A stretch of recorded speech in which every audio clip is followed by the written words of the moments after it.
It's it's Julian Assange and WikiLeaks that have returned honor to journalism. Julian is a truth teller, and that's what has upset those who continue what Goebbels called the big lie.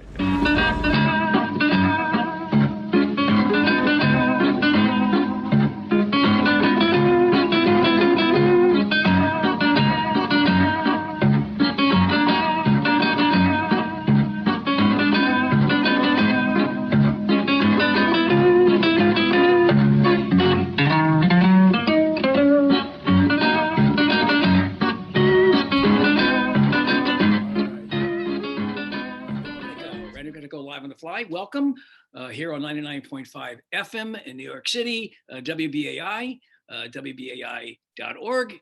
Give to WBAI.org. Make a contribution. Keep this free speech vehicle happening. Reason why I'm talking fast is that, as you heard at the top of the show, John Pilger, from a show that he did right here at WBAI when we launched the Assange Countdown to Freedom series on April 11, 2017. Well, you know, tomorrow, Sunday, April 11th, is an anniversary, but also the 2-year anniversary of Assange being kidnapped and foisted into that horrible, squalid prison called Belmarsh. So John's our special guest here. Who could be better? The greatest journalist on the planet, greatest filmmaker. He is the best. JohnPilger.com. Go there, buy one of his books, look at all of his 61 films. They're under videos. All right, so that's it. We're going to go right into it with John Pilger, and we'll see you much later. I'm Randy Credico, and this is June Tabor, Julian Assange's favorite version of the band played Waltzing Matilda. We'll be right back with John. When I was a young man, I carried me pack, and I lived the free life of the rover. From the Murray's green basin to the dusty outback, I waltzed my Matilda all over. Then in 1915 the country said, son, it's time to stop rambling, there's work to be done. And they gave me a tin hat and they gave me a gun, and they sent me away to the war. And the band played Waltzing Matilda as our ship pulled away from the quay. Amidst all the cheers, the flag waving and tears, we sailed off to Gallipoli. It was June Tabor with that uplifting music, and the band played Waltzing Matilda. Julian actually recommended that song way back when I was doing this series when it first kicked off, just coincidentally on April 11th, 2017. And my two guests on that day were Julian and the guest I've been talking about, the legendary filmmaker, author, and war correspondent, John Pilger. John, it is so nice. I haven't spoken to you in a while, but it's so great to have you back on the show. Very good to be back, Randy. Yeah. And great to see you in action completely again. Terrific. Well, I took your advice and you said you need to take a break. So I took a 2-week break. This week I've done 4 shows in 5 days. So I'm recharged. And you said, just think, just sit there. The best thing to do is to do nothing. And I did that. So, but this is a very important week. It's a 2-year anniversary of the kidnapping of Julian Assange and him being ensconced in this dilapidated, squalid fortress called Belmarsh. So it was back in November when we last spoke, John. So what, going up to today, from that point on, give us your analysis of the what has transpired and what you've seen from way back before the decision. Well, we had, of course, in in January, the decision made by Judge Vanessa Baraitser in London, her decision on whether or not Julian would be extradited. And that was an extraordinary day because she spoke for something like 45 minutes. And as you listened to her, it was like listening to the hangman intoning, you know, before the act. There wasn't a hint of what was to come. In fact, what she was saying during most of that 45 minutes was that she fully concurred with the prosecution, with the US position, that Julian was in effect, guilty of I suppose, defaming the United States or whatever it is that they've concocted that he's supposed to have done that is, in their view, worth 175 years in prison. But right near the end of this rather depressing litany spoken by Baraitser, suddenly she said, and I paraphrase her, he won't be extradited on grounds of his health. That she was convinced that by the evidence that he was at great risk of his mental health was at great risk, and he himself was at great risk of perhaps taking his own life. And for that reason, and that reason alone, not for all the reasons of principle that had been argued over 2 weeks in the Old Bailey, but for that reason, she found that he would not be extradited. It dropped like a bombshell. And then she scurried out of the court. And of course, what followed then was that they applied for bail and bail was refused, and Julian was sent right back to Belmarsh prison, back to the very conditions that had had such a detrimental effect on his mental health and his health generally. And that's where he is today. So now it's heading for the second highest court in Britain, the High Court. The highest court is the Supreme Court. May well indeed get there. I doubt it somehow. I think that when it goes to the High Court and is her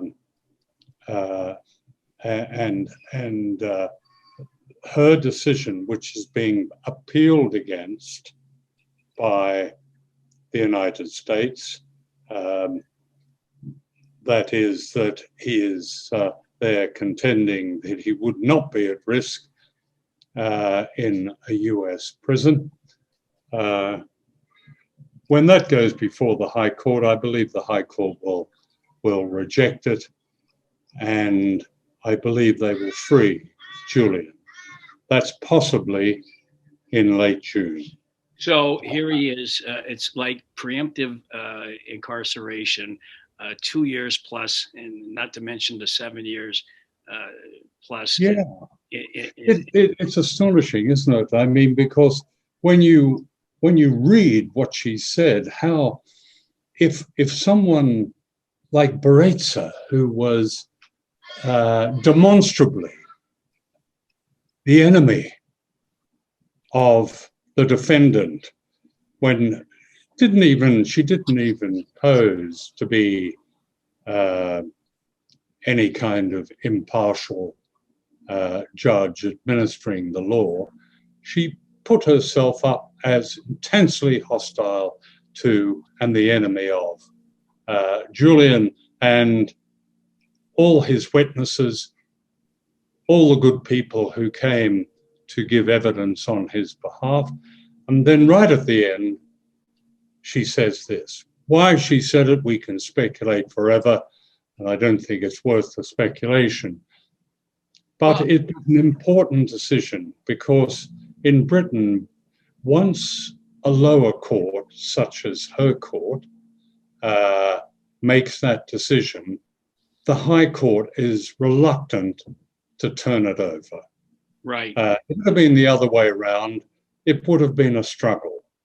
Right. But this way round, the High Court always looks favorably on a decision made in the lower court before it considers the appeal.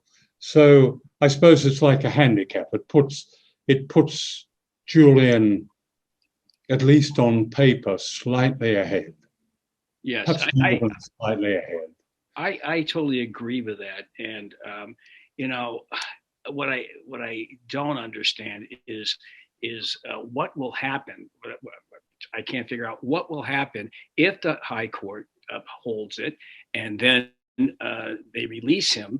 What happens then? Does he get expelled out of the country to Australia, where they're more likely to extradite Julian than this country? Or that's the $64,000 question, Randy. Whatever the figure is these days, that is the question. What will happen then? I mean, there are, in one sense, and with the heaviest of irony, Britain may then be the safest place for Julian. If he is allowed to stay, which in effect would mean granting him asylum or indefinite leave to stay in Britain, because he can't be put through the system twice. Right. It would be torture. It really would. It's already torture. Let's be honest. Well, it's a bit like double jeopardy. You can't do it.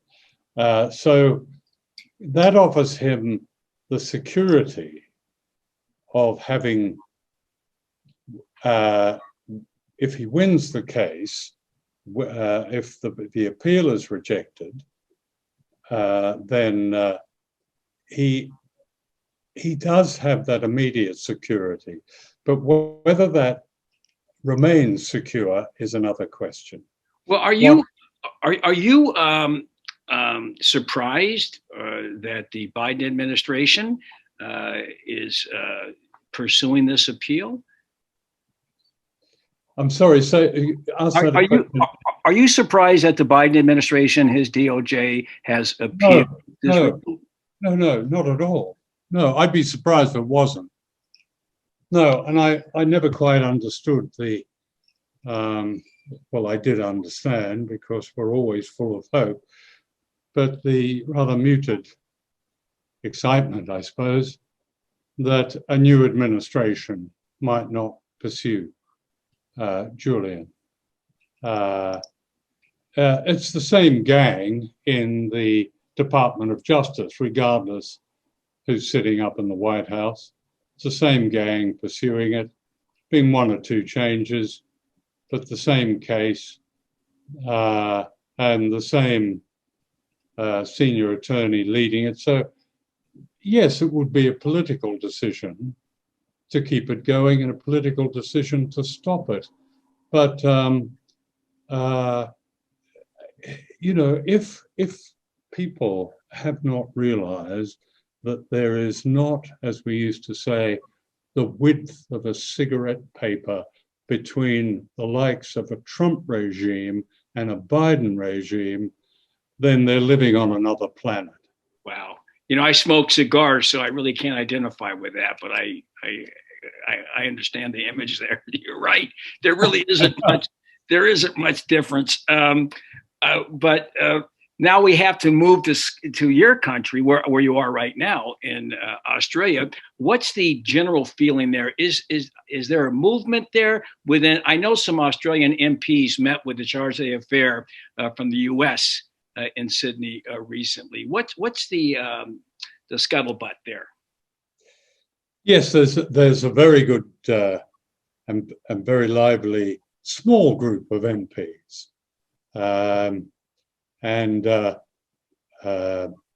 who are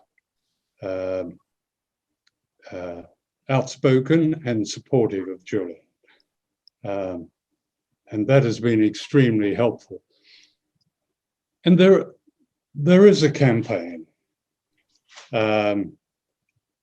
It's probably diffuse. It's different in different states.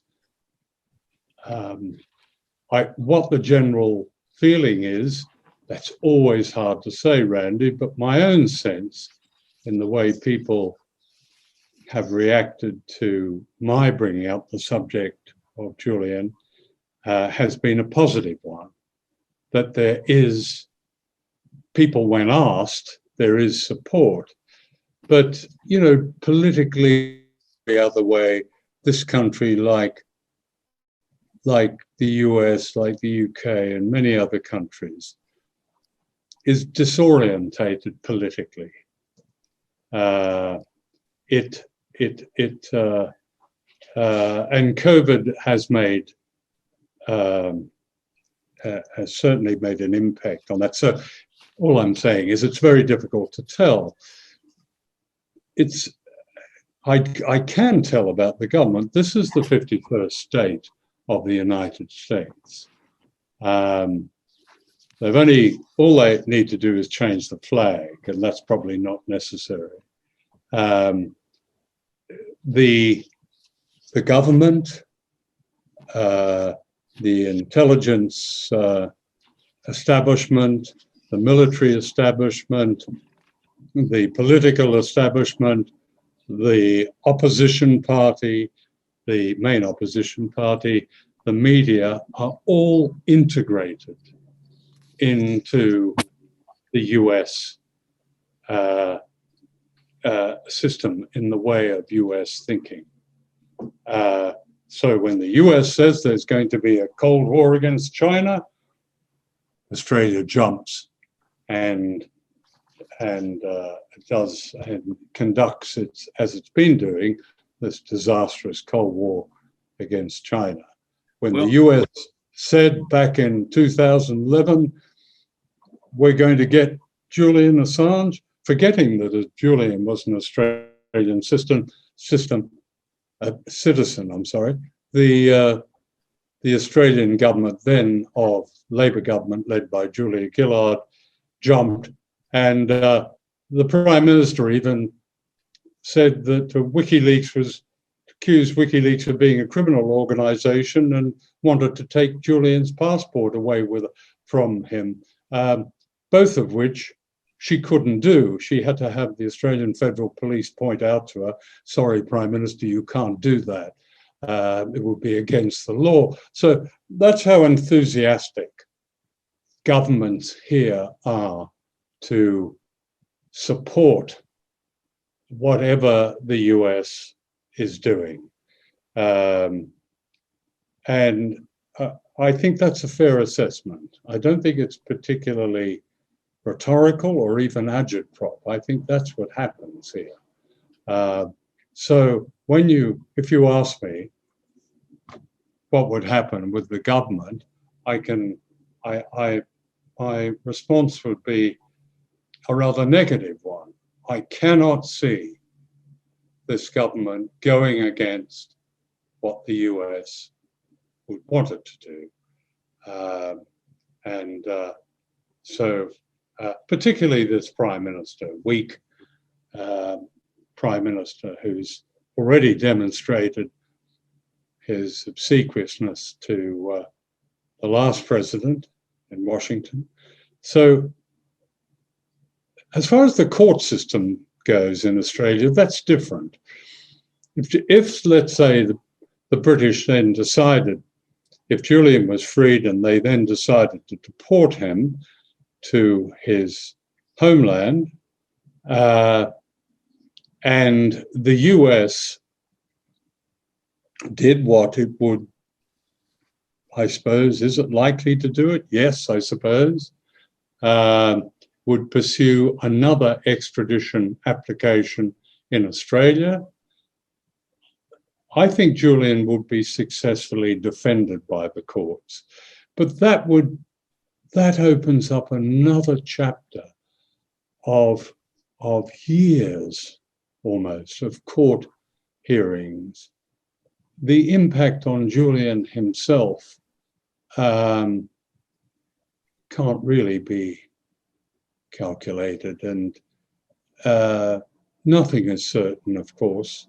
It could go either way, but I'm offering that rather cautiously optimistic view of the Australian courts. I don't think they would let Julian be extradited to the United States. That's just my guess. Yeah. Well, you know, if Australia is the 51st state, the UK is the 52nd state, and Ecuador under Moreno is the 53rd state. Have I got that wrong? 51st? How many are in the US?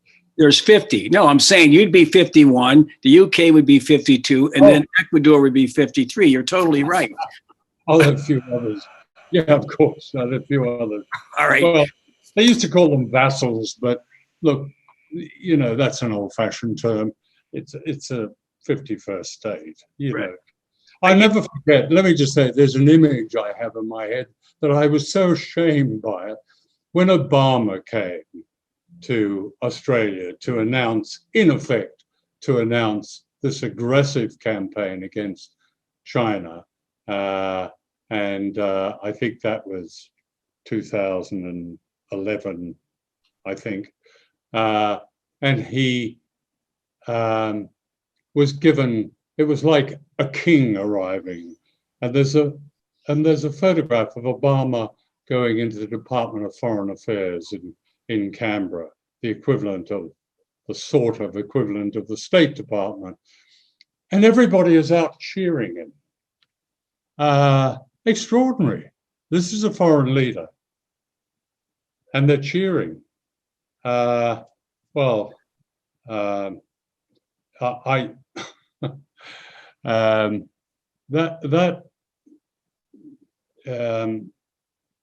it's very difficult to describe the deference that exists in establishment Australia towards the US. It's really unbelievable. I see it myself. It's almost like a banana republic deference to the U.S. You know, old Cuba back when Batista was in. I mean, Australia has descended to that level. John, I'm looking at this is altogether 10 years or 11 years that Julian has been ensconced out indoors. And I looked at a interview that you did with him, I think in 2010. And we're going to play just a little bit of it. And the reason why, it shows you guys were talking about the Official Secrecy Act here, just a minute long. And I want to play this for you. And it shows his humanity and his humor, and yours too, simultaneously. Here it is. What happens when WikiLeaks runs into the United Kingdom, which has some of the most draconian secrecy laws in the world, such as the Official Secrets Act? We haven't found a problem publishing UK information.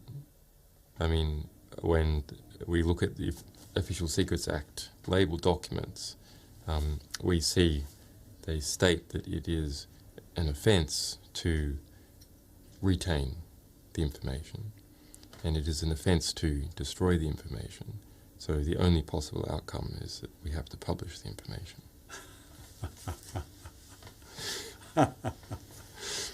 And that's what which we have done on many, many occasions. I noticed one that I had a personal interest in was one that from the Ministry of Defence, classified document that equated terrorists with investigative journalists as threats. And Russian spies. And Russian spies. Yeah, as in fact, in many sections of that report, investigative journalists are the number one threat to the sort of information security of the Ministry of Defence. So that was a 2,000-page document on how to stop leaks from the Ministry of Defence, which we leaked. I didn't know whether to be offended or honoured. Well, it's nice to be having an impact. Okay, that was way back in 2010. So you've known him a long time, John, and you know his personality. You know what kind of individual he is. It must tear you apart to watch him undergo this treatment for such a long time. Such an innocent guy. Yes, I have felt for him, and I felt for him so much after watching him in court. I was in the Old Bailey for the so-called trial last September, and watching him and knowing that when Baraitser made her decision in January and then ordered him back to Belmarsh prison, I was absolutely delighted that he'd in effect won the case, but in despair that he should be sent back to a hellhole where the very conditions existed that was such a menace to him, and I felt for him very deeply. I have to say this, I was speaking to John Shipton the other day, Julian's father, and he speaks to Julian a couple of times a day. And he was saying that he felt that Julian's spirits had been raised, that his resilience was well on display. And that's the extraordinary thing about him. Resilience is an easy word. You can say it about a lot of things, and it doesn't really apply, but it sure applies to him. I know myself, I could not endure what he has endured. He has the most remarkable resilience. He comes back. The thing that marks us as human beings, I've always felt, is our optimism. I think that makes us different from other animals. And whether or not Julian expresses an optimism, but a byproduct of that optimism is this resilience. And he shows it. I have only the greatest admiration for it, and of course for him. And that has kept him going. I think if he was freed in June, he would need a long period of recovery, but I do believe he would recover. Yeah. So I take some comfort in that. Yeah, he's got that resilience of Nelson Mandela, who did like 30 years in prison before he got out and came out, hit the ground running.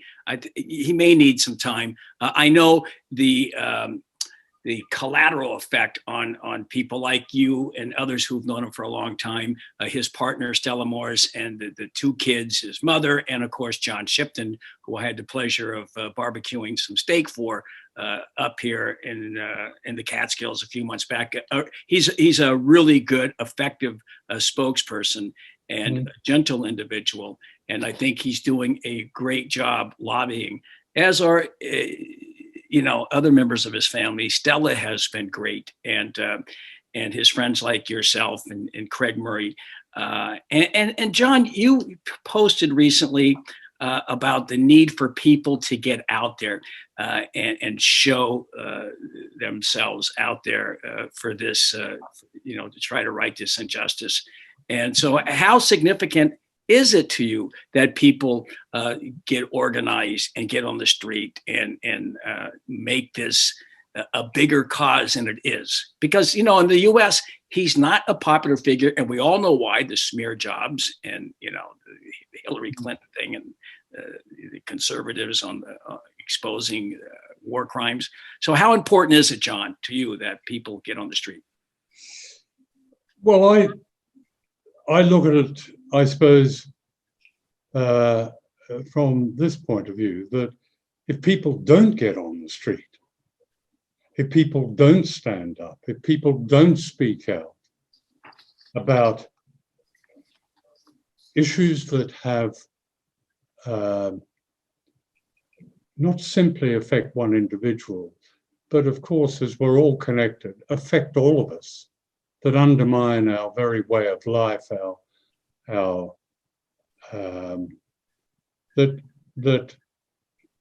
that change our thinking, that subvert us, that corrupt us. If people don't protest about that, if people don't stand up for Julian, stand up for justice, then what have we got? What have we got? Because there are a lot of people now I run into who say, well, what can I do? What can I do? I've done this, and I've written to my MP, or I've, worried about it, or what. But what can I do? Well, they just have got to keep doing it. Right. Because you can imagine those who fought against the great evils like apartheid and slavery. Imagine them throwing their hands in the air, saying, what can I do? I can't do anything. We must all do something, because collectively, numbers and voices like yours, Randy, like this program, like everyone speaking out, whether they're sending a tweet or they're joining a vigil, even in the difficult circumstances of COVID restrictions, or they're simply making themselves heard in some way. It's all important, because it's like a great chessboard. It'll come together. Eventually, if enough people speak out. Right. That's a terribly optimistic view, I know, and perhaps even a little romantic view. But again, the converse of that, if we don't do that, then we give up. And especially today, when there are very dark forces are now attempting to roll over our societies. If we don't speak up, if we don't oppose, if we don't stand up for Julian, we're in trouble.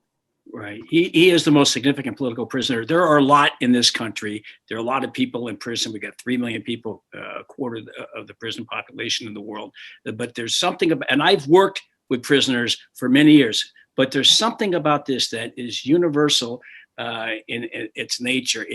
What the impact would be on all of us. You just alluded to that, and to journalism as a trade. It will impact even ones who are corporate, controlled journalists. They will feel this. And why haven't they circled the wagons at this point in time and been a little more vocal, John?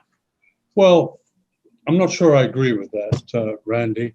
I don't think for a moment anyone's going to come for the editor of The Guardian or the editor of the New York Times, because they're part of the problem. They're in bed with the very people who have put Julian in Belmarsh prison and threatened him with 175 years. So I think that they're safe because they've been collaborating for so long, at the very least compliant for so long, that I don't think they are at risk. But journalism, like many things, has always depended on honourable exceptions. And the honourable exceptions have, like Julian is an honourable exception par excellence. And journalism, any great name, great reputation, that journalism has managed to salvage from the generally poor name it has among the public is due to these people who are prepared to do their job properly, and that is be the agents of people, not of power. The corporate journalists you refer to are, whether they like to think so or not, operate as agents of power in some form. It's as Martha Gellhorn used to say, you know, you're either looking down through the telescope from the top down or from the bottom up. If you're looking from the top down, you're with the powerful. If you're looking from the bottom up, you're with the people. And you know then what's happening. That is those people, the honorable exceptions, they're the ones at risk, at real risk. As far as the rest goes, I don't think anyone on CNN is at risk. Right. They're all part of a propaganda system that has been part of the prosecution of Julian Assange. The media has been part of the prosecution of Julian. That's never really been understood, or it's never really been underlined. It's that the long campaign of smear and defamation conducted by the Guardian newspaper against Julian was part of that campaign. Yes, absolutely. It was that campaign. Go ahead, John. I'm sorry. So it comes down to those, and they still keep popping up. We know they are. You know, they're all on the net now. There may be one or two in newspapers. I'm sorry, I haven't heard of, or magazines that I haven't read.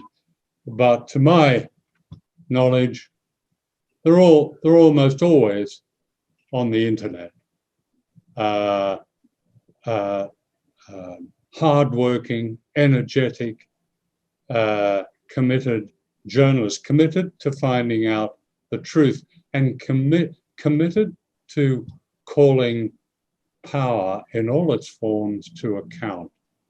And Julian and WikiLeaks was one of them. That's and the reason that these smear campaigns were conducted against him was that he represented a new world of people not needing to have long and illustrious careers on newspapers, but that proper journalism could be conducted on the internet, and you didn't have to be a member of the club. Julian's great crime was that he refused to be a member of the club. And that was intolerable. On The Guardian, it was unforgivable. And disgraceful campaigns by the New York Times, Washington Post, you name them, they often used each other's spiteful attacks on him. They were frightened of him, in fact, because the honorable exceptions like Julian shame corporate journalism. They show them for what they are, that simply an extension of authority, not journalism. It reminds me of Salieri in Amadeus. Salieri being jealous of Mozart and tried to subvert his career all the way through the film. And I don't know if that's true in real life, but that's what I call these journalists, Salieris. You mentioned other journalists that have followed your lead, John. Your lead, Max Blumenthal from the Gray Zone. We were talking about you the other day, and we're saying, look at what John this would not happen today. Nobody's doing this today. Going back to your films, Vietnam, the Quiet Mutiny, Palestine is still the issue. Year Zero, the silent death of Cambodia, the Mexicans, Nicaragua, inside Burma.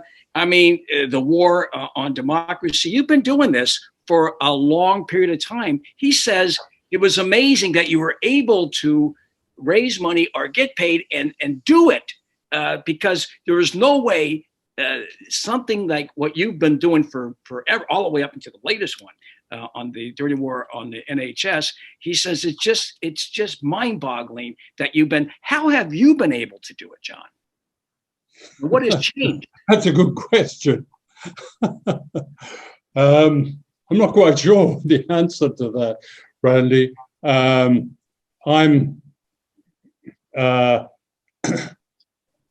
I believe passionately in journalism. I felt that when I became a journalist, it was a great privilege, and I've never lost a sense of that wonder of being a journalist. I become very cynical about many things, but never about the actual craft of journalism. That is a craft conducted in its pure sense, informing people, giving them the truth, and not simply representing the vested interests of great power. I've always believed in that. So this is not an answer to your question, but it's something that has driven me. But I found out very early that if I did something that really hit the spot, that had an impact, like my first film was The Quiet Mutiny, and that probably broke the story of the rebellion in the US Army, within the US Army in Vietnam. Every fan whirring around the world was hit by something, I can tell you, when that came out. And boy, I realized that if I was going to keep doing this kind of investigation, I'd better get used to it. Yeah, it's one of those. I don't know whether I ever got used to it, but I certainly developed my own kind of resilience to it. In recent years have been the hardest. I've always had difficulty. There's been no halcyon period, really, when it hasn't been difficult to get work up and shown, but the recent years have been hardest as corporate rules, even corporate rules applied by good people, but corporate rules apply to journalism, and restrictions become greater, and raising funds for films becomes more difficult. I've always found it very difficult to be a kind of supplicant, to go and find money, and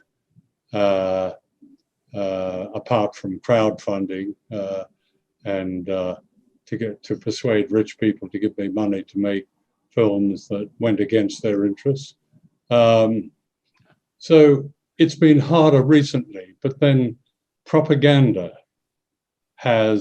that's the story, actually. Propaganda has become virulent, a form of propaganda that seeps into all our lives and will change the way we think, the way we act, and the way we almost willingly give up our rights, our democratic rights, our lawful rights. Perhaps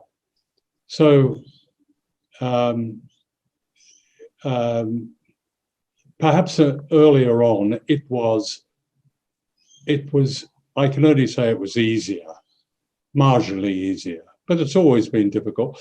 But then if you feel passionately about something, you keep going. You know, I always say to young people, you know, they say, well, how do I do it? Well, I say you follow your star, and you keep an eye on your star, and you keep going. And you keep going in every way you can. Some don't want to do that. You know, I must tell you that I in my own way, I can identify, you know, doing political humor, left-wing political humor, anti-corporate, anti-war political humor. Very difficult to find an audience in the U.S. That will like show up in a typical place. I used to have a joke. I did well in 3 areas: the Upper West Side of Manhattan, the Lower East Side, and in Cuba. That's it. That's the only crowds that would really appreciate my comedy. So places, all of them. Yeah, I used to do my act in front of the U.S. Embassy in Managua, where you did the film Nicaragua, People's Right to Survive, in 1983. I used to do my act in front of the U.S. Embassy for what were called Sandinistas, internationalists that would show up at peace vigils at 7 a.m. in the morning there on a Thursday. And I got to tell you, I would drink that rum there. And during the war, it really wasn't fermented. I'd show up like 15 minutes of sleep and a nasty hangover. But the crowds were always good. That film, along with Vietnam and these others, 60, I think up to 61 films, are all available at johnpilger.com. And you should go to johnpilger.com and look at videos. You can see them all, plus a bunch of interviews that you did back in the 80s with individuals like Leslie Gellhorn, who you just mentioned. It's really quite a library there, John, and it's also it's archived at the British Library, which went in 2017. You know, and I want to speak about this. You've received so many awards, and the one I'm looking at here, the Sophie Prize. I like this. Must have been 15 years ago, because it says, for 30 years of exposing injustice and promoting human rights. You know, and so that's what that prize is all about. And so that's what you've done. That's the theme throughout your films, is promoting human rights and exposing injustice. All 61. Not a popular issues for the masses in this country, but people should take a look. And the reason why I bring that up is because Julian Assange, I think he basically subscribes, or he's adopted the same type of principles when it comes to his brand of journalism. Would you not concur with that? I do agree with that. I think that Julian. I think what impressed me when I first met Julian, and I asked him a question that very few ask him. They don't want to ask him. Why did you start WikiLeaks? And he has quite an eloquent response to this, because people have, again, I paraphrase him, people have, he said, the moral right to transparency. They have a right to know when their government is telling the truth, when their government is lying. They have a right to know how wars are conducted in our name. They have a right to know when crimes are committed in our name. So that he gave the whole notion of transparency a moral sense, and I agree with that. If you look at the so-called corporate reporting, stand back and look at it, you'll see what's missing among many things, but what's missing from it all is any kind of moral sense. Various so-called, quote, experts will be quoted to try and achieve some false balance of right and wrong, but never what is truly right and wrong. Look at the way the Middle East is reported. It's reported as the Israeli-Palestinian conflict. Never, almost never, the occupation the longest running occupation in modern times of a people, because that would then transfer it to the right and wrong. Now, I'm slightly off into tangent there, but that sense of morality was not the whole picture of why Julian started WikiLeaks, but it was central, I think. He believes in this so passionately. He hasn't really got any interest, material interests. He hasn't. Even his own, I know at various times, he's had the possibility of relaxation of some of the restrictions going back a few years, but that meant giving up some of or holding back on the release of certain leaks, and he wouldn't do it. He has a moral view of people's right to know. And the ultimate irony is built into that utterly useless document, the American Constitution, which is never there when it's needed, as in this case, which is meant to protect people like Julian. Well, that's what he believes in. It's a right to know, that we have a right to know these things. I believe in that, and I believe that all moral thinking, and dare I say it, even Democrats, small d Democrats, should believe that. Absolutely. John, I got to tell you, this time has gone by so quickly that it seems like we're halfway through, but we are at the end of this conversation. It was so fascinating and illuminating and inspiring, just as your work for the last 6 decades has been, and as Julian's work has been. I hope he's out there joining you out in the field soon. And I just want to thank you for all that you have done, not just for humanity, but also specifically for Julian Assange's cause. Thank you very much, John Pilger. Thank you, Randy, and thank you for all you've done. The very thing I've been talking about is that of commitment. Your work embodies that, and so thank you.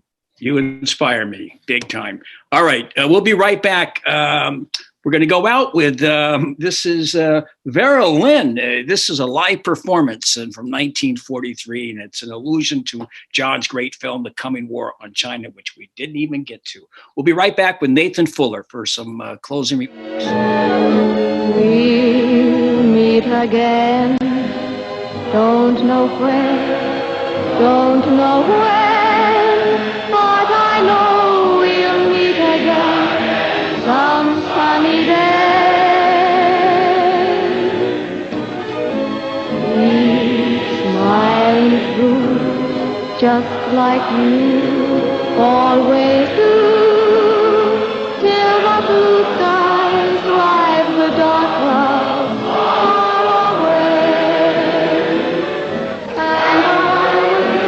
just go to the cross and know that won't be long. They'll be happy to know that as I saw you go, you were singing this song. We'll meet again, don't know where, don't know when, but I know we'll meet again some sunny day. It's Vera Lynn. We'll meet again. And of course, John Pilger, pure gold, as Julian Assange used to tell me. Get Pilger on, he's pure gold. I'm Randy Credico. This is Randy Credico live on the fly on WBAI 99. FM. We are continuing our series, Assange Countdown to Freedom, which started exactly 4 years ago tomorrow. Now, tomorrow is another big day, Sunday.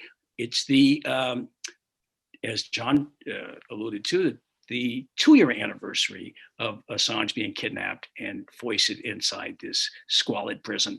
And right now, there's a lot of things happening, and we're going to go to Nathan Fuller, who is the executive director of the foremost Assange defense group, which is the Courage Foundation. Welcome, Nathan, and the floor is yours.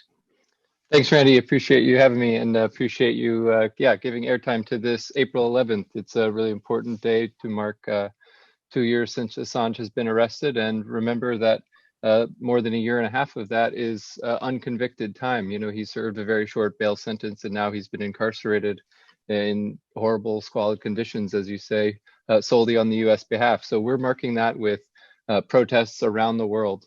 I'm here in the U.S. Leading Assange Defense Committee, and that's at assangedefense.org. And you can see a list of events around Europe, around Australia, across the U.S. We have lots of people in different. It's good to see people are getting out on the street again to rally and make people aware that this is 2 years gone now. So the legal situation, just to quickly mention, is that the defense team has filed its appeal paperwork responding to the U.S. Appealing the extradition ruling. So we're going to hear sometime in the next several weeks, we expect, from the High Court when the appeal will be heard. And but in the meantime, we want people to remember that Joe Biden and the U.S. administration, Merrick Garland, could drop these charges at any moment. They could drop the appeal, drop the case, and that's what they should do. And so we're calling on Merrick Garland to take a new assessment of this case, look at the facts now that he's leading the Justice Department, and realize that this is a really dangerous threat to the First Amendment that should just be dropped altogether. All right. So Nathan, there's vigils and there's a demo in New York City, right there on 47th and 2nd to New York City Free Assange. I want to try to be there tomorrow at 11 a.m. So it's really important. Nathan, people can reach you on Twitter at Courage Found, right? Yep, and Defense Assange, and the website is assangedefense.org. Okay, thank you very much, and thank you for all your hard work. You're a real inspiration. I'm Randy Credico, live on the fly. Join us next Wednesday. We're going to be talking to Reality Winner's mother. All right, we're going to go out now. I want to thank everybody. Support the station. Give to WBAI.org, and we're going to go out with a little Leonard Cohen. See you next Wednesday. They poured across the border. I was cautioned to surrender. This I could not do. I took my gun and vanished.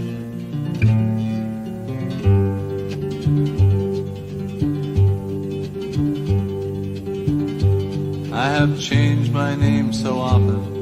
I've lost my wife and children, but I've many friends. And some of them are with me.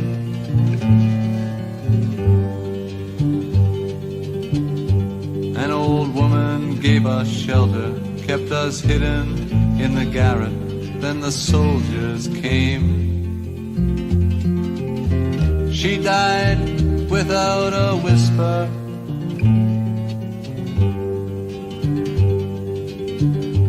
There were 3 of us this morning. I'm the only one this evening, but I must go on. The frontiers are my prison.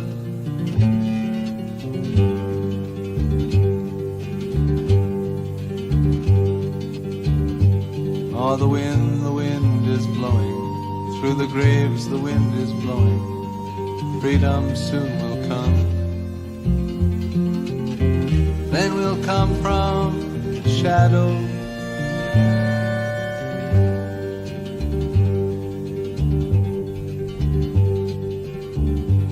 Les Allemands étaient chez moi, ils me dirent signe-toi, mais je n'ai pas peur.